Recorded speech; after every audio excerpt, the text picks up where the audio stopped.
Në fen ton jemi urdhëruar që të ruajmë shumë pjesë të fesë. Prej tyre kemi ruajtjen e namazit. Ruajtjen e namazit, të peskove të namazit, të këtij adhurimi i cili është adhurimi më i madh përpara Zotit xhalla wa ala. Thot Allahu i Lartësuar në librin e tij, dhe ruajini namazet dhe veçanërisht namazin e mesëm, që është namazi i kindis.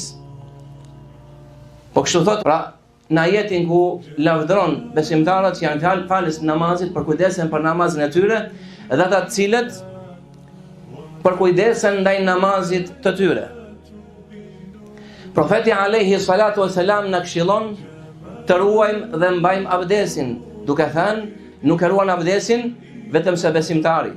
Pra sa herë që ti e prish abdesin, shkon në tualet, është mirë që pas ti të marrësh abdes. Pra të mos jesh prej atyre që marrin abdesin vetëm përpara faljes së namazit farz. E mira është që gjatë gjithë kohës të jesh me abdes dhe me lajket që ndrojnë afër teje, të cilët të ruajnë ty. Allahu xhalla wa ala na porosit me ruajtjen e betimeve. Njerëzit betojnë shumë dhe njerëzit janë ata të cilët i shkelin betimet e tyre. Ndërkohë që Allahu na mëson me ruajtjen, mbajtjen e betimeve, duke thënë, edhe ruani betimet tuaja.